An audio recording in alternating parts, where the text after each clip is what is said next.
Assalamualaikum warahmatullahi wabarakatuh. Waalaikumsalam warahmatullahi wabarakatuh. Al-Fatihah ila hadratin Nabi Muhammadin al-Mustafa Rasulillah sallallahu alaihi wa sallam ila arwahi walidina wa masyayikhina wa muallimina wa asatidina khususan li muallifi hadzal kitab al-Imam Yahya bin Syaraf An-Nawawi wa khususan li muassisi hadzal majlisi wal masjidi anna Allah yaghfir lahum wa yarhamhum wa yu'li darajatihim bil jannah wa yanfa'una bi asrarihim wa anwarihim wa ulumihim wa nafahati bid din wad dunya wal akhirah wa anna Allah al-karim yaftahu 'alaina futuhal 'arifin wa yufaqqihuna fid din wa yarzuquna kamal al-ikhlas wal yakin wa ila hadratin nabi syai'un lana wa lahum al-Fatihah. A'udzu billahi minasyaitonir rajim. Bismillahirrahmanirrahim. Alhamdulillahirabbil alamin. Arrahmanir rahim. Maliki yaumiddin.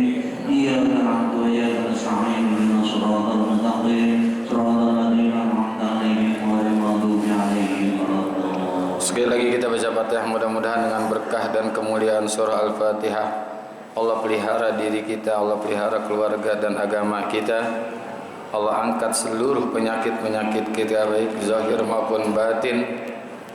Dan juga Allah berikan kepada kita keberkahan di dalam hidup. Dan juga Allah berikan kepada kita rezeki yang halal, yang berkah untuk ibadah. Anak-anak kita menjadi anak yang salih dan salihah, anak yang bakti kepada kedua orang tua, takwa kepada Allah Subhanahu wa taala.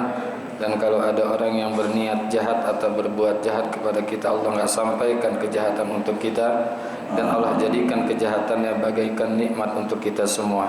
Al-Fatihah. Bismillahirrahmanirrahim. Alhamdulillahirabbil alamin. Arrahmanir rahim. Maliki yaumiddin. Iyyaka na'budu wa iyyaka nasta'in. Ihdinas siratal mustaqim. Siratal ladzina an'amta 'alaihim ghairil maghdubi 'alaihim waladdallin. Ya Rabbi bil Mustafa balligh maqasidana waghfir lana ma madha ya wasi'al karami.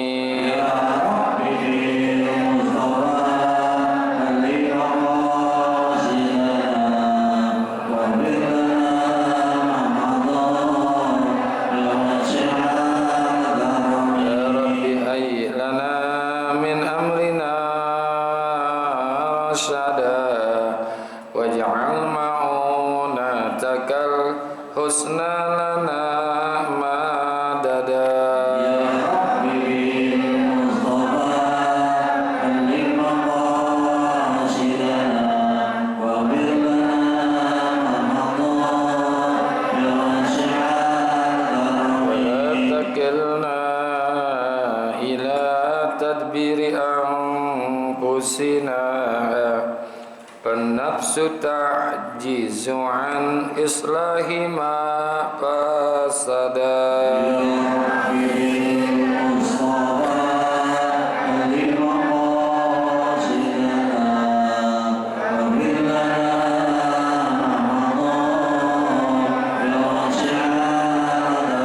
Tal'animu wa qad wajjahtu ya ilar rajai ka wajhan sailan wa yada.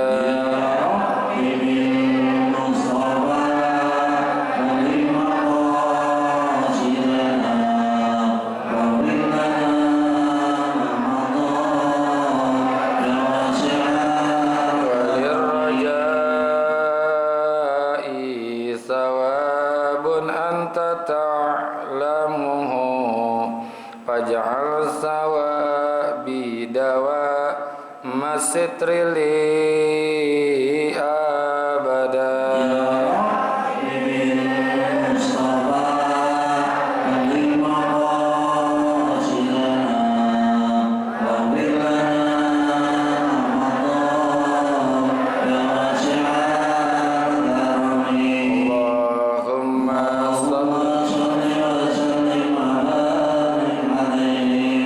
Bismillahirrahmanirrahim.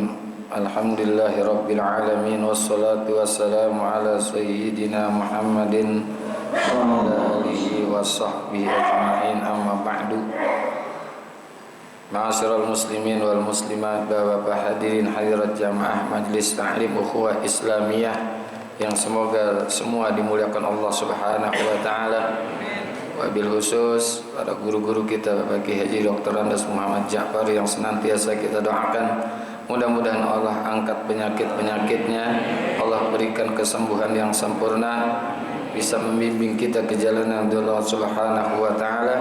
Habibul Ustaz Abdul Hamid Mustafa Al-Hafid dan juga segenap pengurus masjid Sa'adatud Darain yang semoga semua dirahmati Allah Subhanahu wa taala. Syukur alhamdulillah pagi hari ini Allah masih berikan kepada kita nikmat iman, Islam, hidayah, taufik, sehat, afiat dan juga kesempatan hadir di majlis ini dalam rangka thalabul ilmi. Mudah-mudahan hadirnya kita mendapatkan ilmu yang manfaat, ridha dan inayat, sehat, afiat dalam ibadat. Allah berikan kepada kita selamat alam dunia sampai alam akhirat. Sebelum berlanjut kepada hadis yang keberapa? 5 ya. Saya ingin menyampaikan tentang kesimpulan daripada hadis yang keempat, bahwa ada orang-orang yang disebut orang mukallaf, orang yang sudah punya beban untuk melaksanakan ibadah. Orang-orang mukallaf itu ulama membagi menjadi 4 bagian. Yang pertama adalah qaumun khalaqahumullahu ta'ala li khidmatihi wa li jannatihi wa humul anbiya'u wal awliya'u wal mu'minuna was salihuna. Bagian pertama adalah kelompok orang yang Allah Ta'ala ciptakan mereka untuk mengabdi atau untuk ibadah kepada Allah dan juga untuk surganya. Jadi dia ibadah yang Allah ciptakan dan juga diciptakan orang itu untuk surganya Allah Subhanahu wa taala. Siapa tuh? Minal anbiya'i atau wahumul anbiya'u. Yang pertama adalah para nabi. Yang kedua wal auliya'u, para wali-waliullah. Yang ketiga adalah al mu'minun, orang-orang yang beriman yang mengamalkan ibadah. Was salihun, dan juga orang-orang saleh. Karena kemarin kan kita bahas ada orang yang sudah melakukan kebaikan tapi catatannya memang dia calon neraka, maka di akhir umurnya ngerjain kerjaan ke neraka. Ada orang yang awalnya kerjaannya buruk, kerjaan neraka, tapi karena catatannya lebih ada duluan bahwa dia itu seorang penghuni surga, maka Allah berikan kepadanya tutupnya dengan husnul khatimah. Karena kalau dari jelek ke buruk itu sangat sedikit orang melakukan kebaikan, ya, dari jelek kepada kebaikan itu lebih banyak, sementara dari baik kepada buruk itu sedikit. Ya, lebih banyak orang yang awalnya nggak bagus jadi bagus itu banyak, tapi dari bagus kepada yang tidak bagus itu sedikit jumlahnya. Menurut ulama begitu, ya, menurut ulama itu begitu. Tapi kalau para nabi, orang-orang saleh, orang-orang yang beriman serta para aulia, itu depannya bagus, ujungnya juga bagus, ya. Yang kedua, qaumun khalaqahumullahu ta'ala li jannatihi duna khidmatihi wa humul ladina asyau kuffaran summa khutima lahum bil iman. Bagian yang kedua, kelompok orang yang Allah ciptakan mereka untuk surganya bukan untuk mengabdi kepada Allah, bukan, tapi memang untuk surganya saja. Ya, dia nggak ngabdi kepada Allah. Yaitu siapa? Orang-orang yang hidup dalam keadaan kufur, kemudian diakhiri bagi kehidupan mereka dengan keimanan. Belum sempat ibadah, baru masuk Islam mati gitu. Ya, baru masuk Islam mati. Kan ada zaman Rasulullah orang yang baru masuk Islam ikut perang fi sabilillah mati. Nah, dia kan belum sempat ibadah dia. Ya. Gitu. Enak begitu tuh. Nggak capek tapi dapat gaji. Ya. Nggak capek tapi dapat gaji. Ya, tapi kan kita kan nggak bisa pilih, bisa seperti itu. Ya. Atau juga kata ulama, mereka yang telah berlebihan kedurhakaannya kepada Allah, udah kelewatan batas melakukan kedurhakaan, sehingga dia asik terus berbuat maksiat. Kemudian Allah membuat diri mereka bertaubat ketika akhir hidupnya. Ini enak nih, ya. Tapi kan nggak bisa kita pilih, sekali lagi nggak bisa kita pilih. Lalu mereka tuh mati dalam husnul khatimah, bertaubat, melakukan kebajikan sedikit. Ya, kayak siapa tuh? Kayak tukang sihirnya Fir'aun. Tukang sihir Fir'aun kan begitu pada awalnya jahat sama Nabi Musa, nggak ibadah. Akhirnya karena ngikut Nabi Musa, taubat, mati habis itu. Ya, nah itu tukang sihirnya Fir'aun. Jadi ada orang yang awalnya jelek, di akhir umurnya Allah kasih kebaikan, bukan untuk ibadah, cuman untuk masuk surga. Yang ketiga adalah al-qismus salis, qaumun khalaqahumullahu ta'ala li khidmatihi wa la li jannati, na'udzubillah, wa humul kufarul ladina yamutuna 'alal kufri. Bagian ketiga adalah kelompok yang Allah telah menciptakan mereka bukan untuk mengabdi kepadanya, bukan untuk ibadah kepada Allah, dan juga bukan untuk surganya. Ya, pokoknya dia maksiat terus ujung-ujungnya nggak masuk surga. Ya pantas ini, pantas.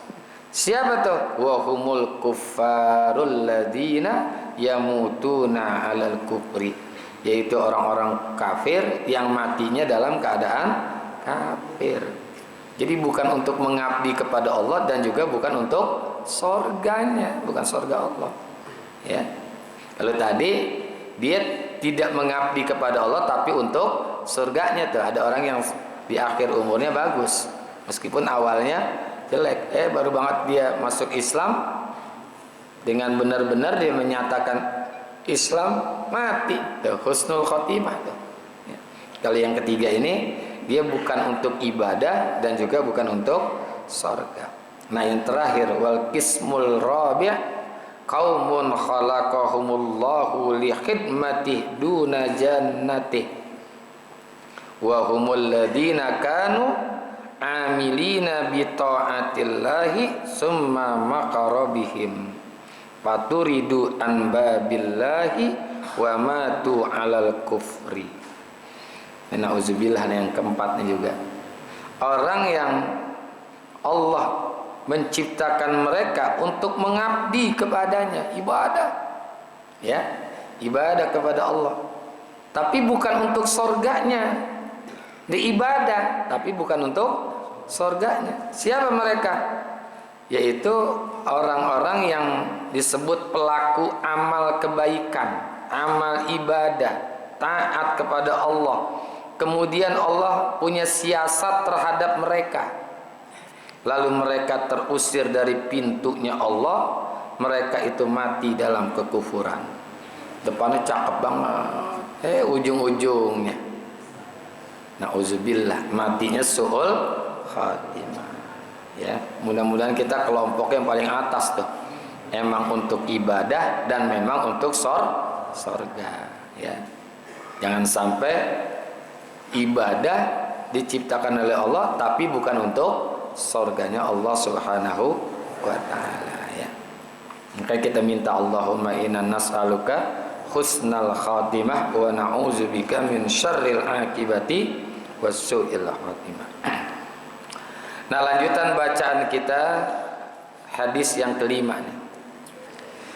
Wa bis sanadil muttasili ilal imami muhaddisi rahimahullahu ta'ala wa adaman nab'a bihi wa bi barakati ulumihi wa bikum fid daraini amin. Qala radhiyallahu ankum an ummil mu'minina ummi Abdillahi Aisyata qalat qala Rasulullah sallallahu alaihi wasallam man ahdatsa fi amrina hadza ma laysa minhu fa huwa raddun. Rawahul Bukhari wa Muslimun wa fi riwayatin li Muslimin man amila amalan laisa alaihi amruna fahuwa raddun.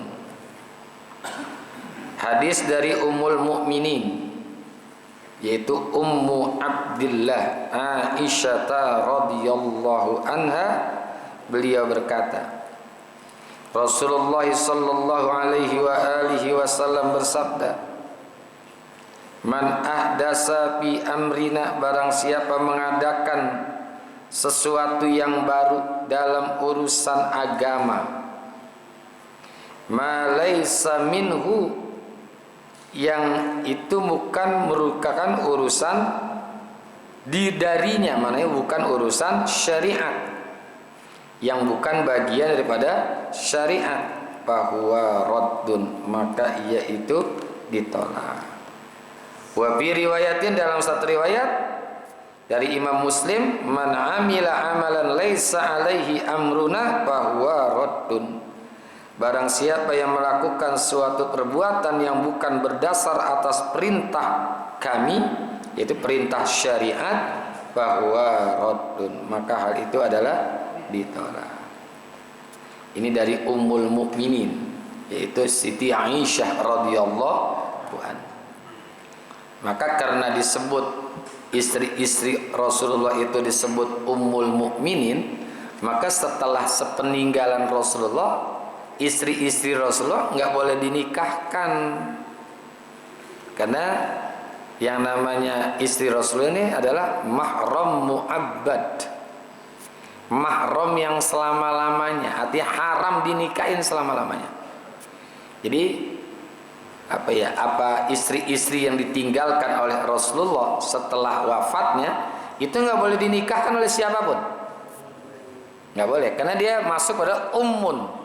Ummun itu adalah ibu, kan nggak boleh kita menikahi ibu kita atau ibu mertua, kan nggak boleh. Makanya Ummul Mukminina, ya, disebut ibunya orang yang beriman, yaitu Ummi Abdillah, ibunya Abdullah.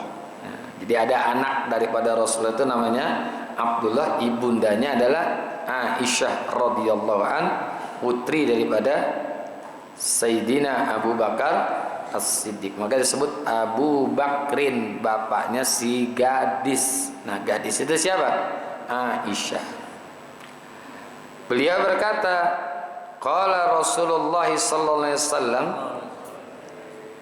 bersabda Rasulullah, man ahdasa, siapa saja orang yang mengadakan hal yang baru. Yang baru itu fi amrina, dalam urusan agama. Dalam urusan agama, ma laisa minhu, yang bukan bagian dari syariat Islam, ya, yang bukan dari syariat Islam, bahwa raddun, maka hal itu adalah tertolak. Ini bicara tentang bid'ah, ya, bicara tentang bid'ah. Jadi kalau ada hal-hal yang diperbarui dalam urusan syariat, itu namanya bid'ah, ya. Tapi harus kita tahu dulu bahwa yang namanya bid'ah itu dalam urusan kebiasaan, ya, itu tidak disebut bid'ah. Tapi yang disebut bid'ah itu adalah dalam urusan ibadah. Karena ulama bilang al bid'atu fil ibadah la fil adah ma lam yukhalifus syar'a. Al bid'atu fil ibadah, bid'ah itu adanya dalam urusan ibadah. Kayak sholat, ya, zuhur 5 rakaat supaya mantep dibikin 5 rakaat. Ya, yang tadi 4 rakaat jadi 5. Nah, itu bid'ah itu karena udah syariat itu. Ya. Puasa 30 hari ditambahin lagi 1 hari jadi 31, itu baru bid'ah. Ini kaitannya ibadah. Ya, dalam kaitan ibadah. Tuh. Tapi kalau dalam malaisa yang bukan urusan syariat atau ibadah, itu bukan bid'ah. Karena tadi al bid'atu fil ibadah la fil adah. Bid'ah itu adanya dalam urusan ibadah, bukan dalam urusan tradisi, kebiasaan. Nih kayak kita naik motor, naik mobil, ya kan? Itu nggak ada urusannya ibadah itu mah. Jadi itu bukan bid'ah sebetulnya. Orang tradisi, orang kampung kita kan kalau mau kemana-mana naik motor. Nah, itu sebetulnya bukan bid'ah sebetulnya ya. Tapi walaupun itu bukan bid'ah karena nggak ada di zaman Rasulullah, itu adalah bid'ah juga. Tapi bid'ah yang nggak dilarang. Makanya yang namanya bid'ah itu jangan pukul rata. Kan ada hadis di kulli muhdatsatin bid'ah wa li kulli bid'atin dolalah wa li kulli dolalatin binnar. Itu kan kalau kita belajar kullunnya apa tuh kullunnya? Bukan kullun lil kulli tapi kullun lil ba'di. Semua tapi bukan untuk seluruhnya. Semua untuk sebagiannya, karena nggak semua itu disebut bid'ah. Yang baru itu nggak disebut bid'ah. Kayak Ustadz Pak Haji Basroin lah, ditanya, Haji Basroin lagi apa? Sakit, agak hadir. Kita kira kali seluruh badannya sakit, cantengan doang sini satu. Itu kullun lil ba'di namanya, ya. Kullun lil, kita gimana? Lagi sakit kan keseluruhan itu kan. Begitu kita lihat cuman jempolnya doang yang sakit. Makanya kullunnya itu lil ba'di, keseluruhan tapi untuk sebagiannya, ya. Sehingga ulama itu kan membagi bid'ah itu ada 5. Ada bid'ah al-wajibah, bid'ah yang sifatnya wajib, ya, sifatnya wajib. Yang pertama apa? Yang wajib itu contohnya mempelajari ilmu nahwu, ilmu-ilmu yang sulit dipahami dari Al-Quran, tafsir yang sulit dipahami dari Al-Quran, ilmu hadis, ya. Itu hukumnya wajib tuh. Karena tanpa punya ilmu nahwu akan sulit membaca kitab dan sulit juga memahami kitab. Kan perlu ada nahwu. Mana fi'il, mana fa'il, mana maf'ul, mana mubtada, mana khobar, mana khobar muqaddam, mana mubtada muakhar, ya. Itu wajib tuh. Bid'atun wajibah, bid'ah yang hukumnya wajib, harus tuh. Kalau di zaman Sayyidina Abu Bakar menulis Quran, itu kan nggak ada di zaman Rasulullah. Memang ada petulisan Al-Quran zaman Rasulullah? Nggak ada. Tapi pada masa Sayyidina Umar ada ini, Sayyidina Abu Bakar ada inisiatif menulis Al-Quran. Tapi Al-Qurannya belum sempurna seperti saat ini nih. Belum ada titik-titiknya, ya. Belum ada titik-titiknya. Masih sifatnya muhmalah, tanpa ada titik. Ba, ta, sa, sama semuanya, ya. Masih muhmalah. Nah kemudian berkembang pada Sayyidina Umar, ditaruhin titik mu'jamah, ba titiknya 1, ta titiknya 2, sa titiknya 3, ada musallas yang bertitik 3 ada musanna yang bertitik 2, ada al-muwahhadah yang bertitik 1. Pada masa Sayyidina Utsman baru disempurnakan tuh, ada harkatnya. Kita ada harkat, makanya ada mushaf Utsmani. Itu bid'ah. Tapi itu bid'ah wajibah yang sifatnya wajib. Coba kalau Quran nggak ditulis, Quran nggak dititikin, bacaan Quran nggak diharkatin, kira-kira bisa baca nggak? Yang dititikin, yang diharkatin aja banyak yang nggak bisa baca. Nah itu bid'atun wajibah, bid'ah yang hukumnya wajib. Ya, jadi nggak semuanya bid'ah itu jelek, ada yang wajib, ada yang mandubah, yang sifatnya sunnah, seperti ihdasir rubat, memperbaharui, bikin pondok pesantren, bikin pondok pesantren. Ya, karena kan belajar itu di mana saja boleh. Tapi kalau kita bikin pondok pesantren, madrasah, sekolah, jembatan, itu zaman Rasulullah nggak ada jembatan misalnya gitu, madrasah nggak ada, pesantren juga nggak ada. Tapi itu sifatnya bid'atum mandubah. Ini kan dikatakan oleh Syekh Izzuddin bin Abdissalam ini, ya, Sultanul Ulama, pemimpinnya para ulama. Ya, itu nggak ada pada zaman Rasulullah, nggak bisa kita temukan tuh di generasi-generasi awal, fil asril awal, nggak ada madrasah, sekolah, ya, nggak ada lagi universitas. Nah itu bid'ah tapi mandubah, sifatnya mandub itu mananya sunnah. Ada lagi bid'atun makruha, bid'ah yang makruh. Contohnya apa? Kazuhrufil masajidi wa tazwikil masahibi. Kata ulama seperti memperindah masjid-masjid. Masjid-masjid diperindah. Ya. Tapi dalamnya kosong. Nah, tapi dalamnya kosong. Gitu.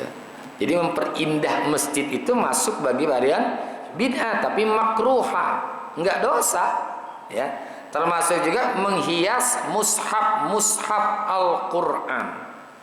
Ya, menghias mushaf Al-Qur'an. Ini ada dalam kitab Majalisus Saniyah, ya, Majalisus Saniyah. Ada lagi wa mubahah, bid'atun mubahah. Seperti apa tuh yang dibolehkan aja nih, ya. Contohnya musaffahah akibas sholatis subhi wal asri.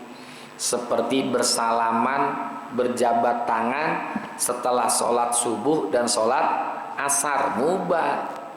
Kayak kita habis sholat kan kita sallallahu ala Muhammad sallallahu ala wasallam kan gitu ya. Musafah kalau kita habis sholat pada muter gitu ya. Nah itu mubah. Lu mau salaman boleh, nggak salaman juga nggak apa-apa. Jangan bilang Pak di zaman Nabi bid'ah, neraka, nggak boleh. Itu bid'ahnya bid'atum mubah. Kita bersalaman boleh, nggak salaman juga boleh. Ya, yang nggak boleh habis sholat main tonjok-tonjokan, nah itu nggak boleh. Lalu namanya salaman boleh, boleh nggak? Boleh. Ya, itu namanya bid'atum mubah. Ada bid'atun muharramah, pokoknya yang mengandung dosa. Di zaman Nabi enggak ada tapi mengandung dosa, itu bid'atul muharramah. Ya kalau saya boleh ibaratkan, maaf nih ya, bid'ah itu boleh disebut nggak apa-apa ya, kayak tai. Tahu tai? Memang tai semuanya jelek. Ada yang tai boleh kita makan, tai babal. Tahu tai babal? Terus sebelum jadi nangka yang kecil lagi namanya tai babal. Nanti habis tai babal namanya gori. Habis gori baru baru cecek nangka. Itu kan punya nama. Ya. Kayak ikan juga begitu kan. Ada buncirit, julung-julung. Ya. Apalagi gabus. Apa ada gitu nama-nama. Nah itu kayak tai babal, tai minyak. Tahu tai minyak? Nah, boleh nggak kita makan tuh tai minyak? Boleh. Itu bid'ah kayak gitu tuh. Itu yang bagus tuh, ada yang boleh kita makan tuh. Tai kan ada yang boleh kita makan. Ada yang boleh kita pegang, ada yang boleh kita injak. Tai kayu. Tai kayu. Tuh, kayu tai besi tuh ya. Kan nggak semuanya jelek tuh. Ada yang nggak boleh kita makan, nggak boleh kita injak. Tai zabah. Nah jadi bid'ah gitu. Ibarat kalau kata guru orang tua saya, kayak tai, ada tai yang boleh kita makan, ada yang boleh kita injak, ada yang nggak boleh kita makan, nggak boleh kita injak. Jadi nggak semuanya jelek. Jadi tai itu nggak semuanya jelek. Ya kan, nggak semuanya jelek. Jadi jangan hantam kromo, maulid bid'ah. Ya emang bid'ah, tapi nggak ada di zaman Rasulullah, betul. Tapi itu bukan suatu ibadah. Tadi kan saya di awal katakan al bid'atu fil ibadah la fil ada. Malam yukhalifus syar'a. Bid'ah itu adanya dalam urusan ibadah. Salat, puasa, zakat, haji, dibikin-bikin yang baru yang enggak diajarkan di dalam syariat, dibikin-bikin tuh. Ya dibikin. Contoh nih, ngangkat tangan Allah. Ini kan begitu dah. Ini bid'ah. Apa enggak nih? Syariat enggak. Tapi kalau dia Allah, itu yang bid'atun dolalah. Memang diajarin, saya nggak pernah ketemu hadis tuh, apa belum banyak baca hadis, tapi yang penting saya belum pernah ketemu habis takbir digini-giniin gitu. Kalau ada yang ketemu hadisnya tolong bagi saya dah, supaya lihat gitu ada nggak hadis itu ya. Kalau yang begini, tangan yang begini ada tuh kan, ada harrokah bunyi hadisnya, ada harrokah. Kalau harrokah menggerakkan, asyhadu alla ilaha, nah itu harrokah. Kalau harrokah menggerak-gerakkan. Nah, begini nih, tuh. Nggak apa-apa. Ya, yang nggak boleh kalau ininya bergerak. Ini batal 3 kali aja batal nih. Kalau ininya aja mau berapa kali pun nggak apa-apa. Makanya kalau kita gatel garuknya 1 aja gini. Tuh. Ini berapa kali pun nggak apa-apa. Nah ini ada harokah, ada harrokah, menggerak-gerakkan. Saya sholat di sampingnya ngeliatin puyeng Ustaz. Ya lu lagi diliatin, jangan diliatin, ngapain? Iseng ngeliatin jari orang bergerak. Ya. Jadi kalau memperbaharui, artinya dibikin-bikin, dibuat-buat sesuatu yang udah qot'i di dalam agama, yaitu syariah, itu yang namanya bid'ah. La fil adah, bukan dalam urusan kebiasaan tradisi. Kayak acara 17 Agustus, itu sebenarnya bukan bid'ah. Orang tradisi setiap tanggal 17 Agustus. Jadi masyarakat Indonesia memperingati hari kemerdekaannya. Dalam Nabi kan nggak ada, tapi itu tradisi. Dan tradisinya itu dibatasin lagi, malam yukhalifus syar'a, selama tradisi itu tidak menyalahi syariat, tidak menyalahi ajaran agama. Kira-kira 17 Agustus tuh ngerek bendera, hormat, ada nggak yang menyalahi agama? Nggak ada, ya, nggak ada. Termasuk apalagi maulid, sebetulnya nggak boleh disebut bid'ah. Ya maulid itu tradisi setiap tahun karena kita gembira dengan lahirnya Nabi, bikin acara mau. Dan ini kan nggak ada yang bertentangan dengan syariat. Awalnya baca zikir, tahlil, tahmid, ya kan? Terus diikuti dengan pembacaan kisah Nabi kita Muhammad sallallahu alaihi menyebutkan kisah-kisah orang kan disuruh Nabi. Uzkuru mahasina mautakum, sebutkanlah hal-hal yang baik dari orang yang telah meninggal dunia. Kita kan sebutin tuh lahirnya Nabi begini. Itu kan disuruh Nabi, ya kan, menyebutkan tentang sejarah Rasulullah. Karena jangankan nyebut nama Rasulullah, menyebut nama orang baik aja udah jadi rahmat tuh. Iz bizikrihim tatanazzalur rahmah, karena menyebut nama orang-orang soleh itu jadi sebab turunnya rahmat. Apalagi nyebut nama Nabi, lebih daripada rahmat lagi. Tuh. Kemudian baca Quran. Baca Quran ada perintahnya enggak? Ada. Terus habis itu ada ceramah, pemberian nasihat, wa tawasau bil haq wa tawasau bis shab. Ditutup dengan doa. Ada enggak perintah doa? Ud'uni, kan ada kan? Ditutup dengan makan berjamaah. Ada tuh sunnahnya, sodakoh, makan berjamaah. Ada hadis-hadis. Jadi kalau maulid itu sebenarnya nggak pantas disebut bid'ah. Nggak ada. Kalaupun disebut bid'ah boleh, tapi bid'ah ahsanah, bid'ah yang paling baik.